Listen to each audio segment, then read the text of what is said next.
Good morning students. हम पढ़ रहे थे इतिहास अध्याय 1 यूरोप में राष्ट्रवाद का उदय, जिसके तहत मैंने आपको बताया कि 1848 में फ्रेडरिक सारियो ने 4 चित्रों की एक श्रृंखला बनाई थी। तो राष्ट्रवाद की पहली अभिव्यक्ति उन चित्रों के अंदर देखने को मिलती है। उसने एक सपना देखा था कि जो राष्ट्र राज्य हैं वो किस प्रकार के होंगे।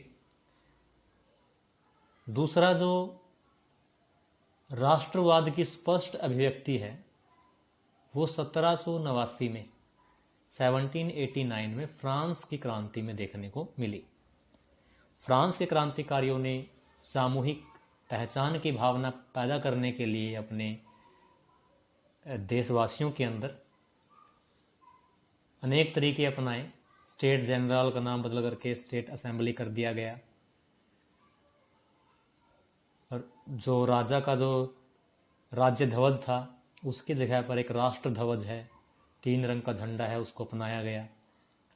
शहीदों का गुणगान किया गया, बहुत सारी प्रतिज्ञाएं हैं वो ली गई, बहुत सारी जो साहित्य है वो रचा गया, ताकि लोगों के अंदर राष्ट्र के प्रति प्रेम है उसको जगाया जा सके, समर्पण की भावना लोगों के अंदर भरी जा सके। तो ये सब हुआ फ्रांस की क्रांति के दौरान। तो हम पढ़ते हैं कि यूरोप में राष्ट्रवाद का निर्माण कैसे होता है। देखिए कि जो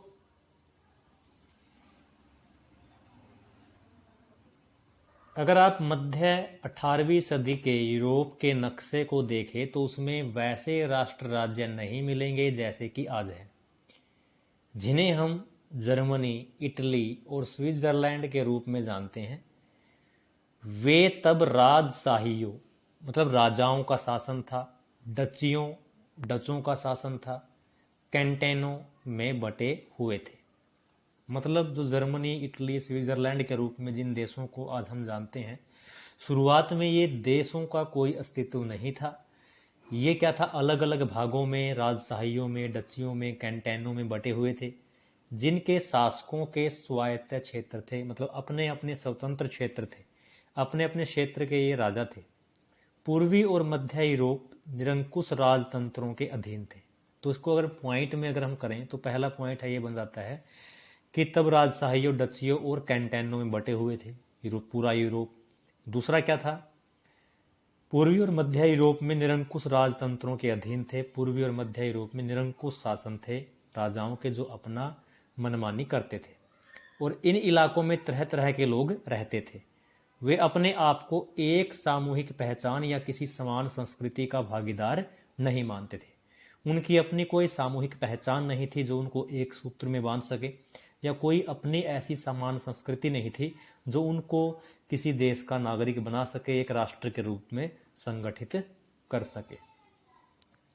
उसके बाद आगे बढ़ते हैं। अक्सर वे अलग अलग भाषाएं हैं बोलते थे और विभिन्न समूहों के सदस्य थे। उदाहरण के तौर पर ऑस्ट्रिया हंगरी पर शासन करने वाला हैब्सबर्ग साम्राज्य, जो एक उस समय का बहुत बड़ा एक साम्राज्य हुआ करता था, कई अलग अलग क्षेत्रों और जन समूहों को जोड़कर बना था।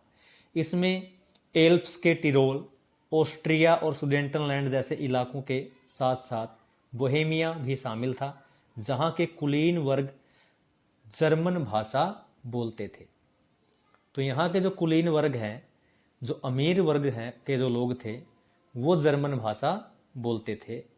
हैब्सबर्ग साम्राज्य में लंबोर्डी और वेनेशिया जैसे इतालवी भाषाई प्रांत भी शामिल थे, जो इतालवी भाषा बोलते थे।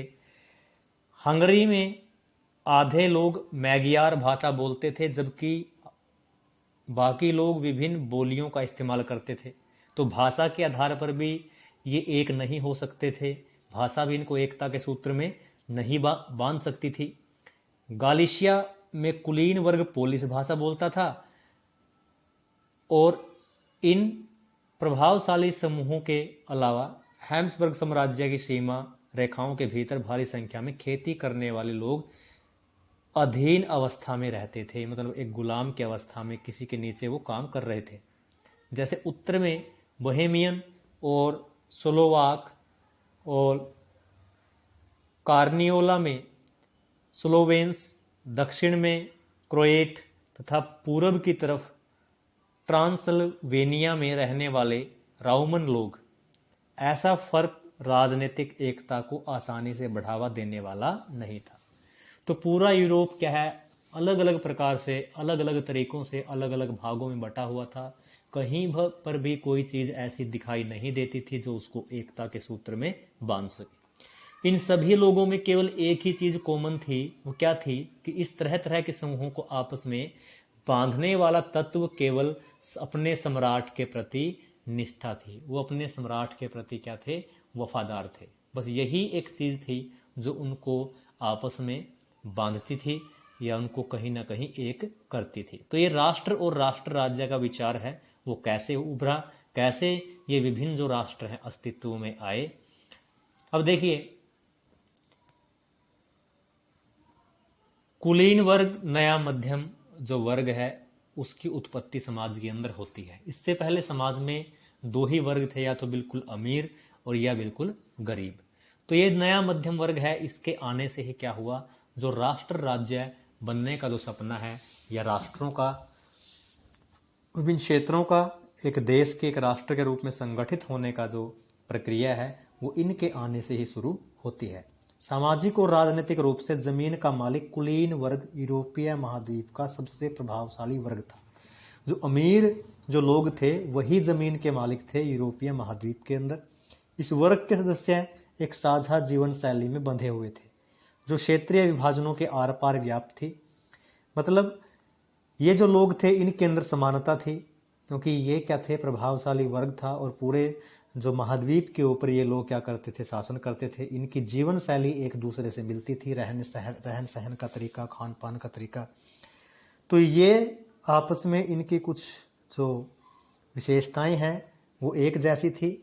वे ग्रामीण इलाकों में जायदाद और शहरी हवेलियों के मालिक थे। गांव में इनकी जमीनें होती थी, शहरों में इनकी हवेलियां होती थी।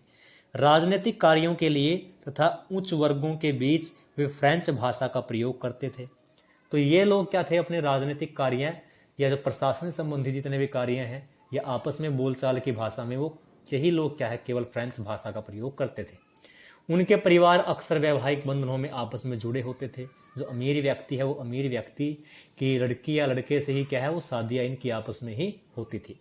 मगर वह शक्तिशाली कुलीन वर्ग संख्या के लिहाज से एक छोटा समूह था, लेकिन इन अमीर लोगों की संख्या थी बहुत ही कम थी। जनसंख्या के अधिकांश लोग क्या थे, कृषक थे, किसान थे। पश्चिम में ज्यादातर जो जमीन थी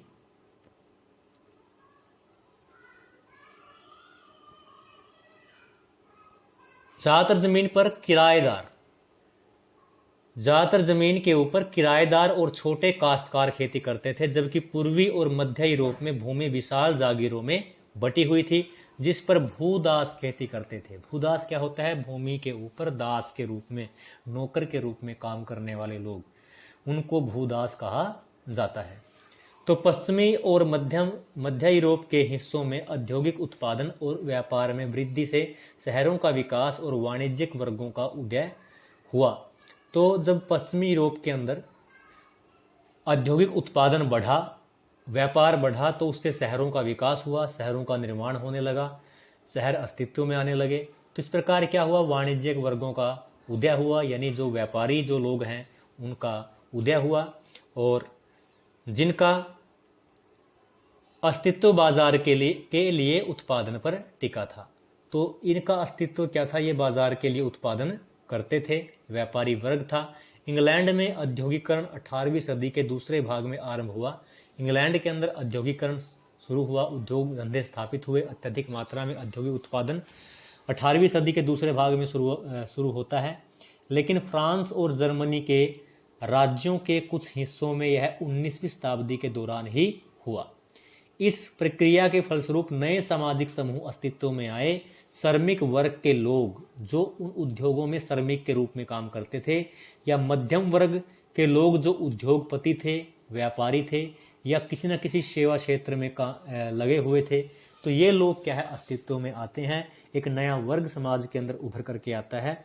मध्य और पूर्वी यूरोप में इन समूहों का आकार 19वीं सदी के अंतिम दशकों तक क्या था, बहुत ही छोटा था, बहुत कम संख्या में ये लोग वहां पे थे। लेकिन कुलीन विशेषाधिकारों की समाप्ति के बाद शिक्षित और उदारवादी मध्य वर्गों के बीच ही राष्ट्रीय एकता के विचार लोकप्रिय हुए। जब फ्रांस के अंदर जो कुलीन लोगों को दिए जाने वाले जो विशेषाधिकार जब समाप्त हो गए, तो वहां पर जो शिक्षित और उदारवादी मध्य वर्गों के जो बीच ही राष्ट्रीय एकता के जो विचार हैं वो लोकप्रिय हुए। उन्होंने ही राष्ट्रीय एकता के लिए प्रयास करना शुरू किया। उसके बाद देखते हैं कि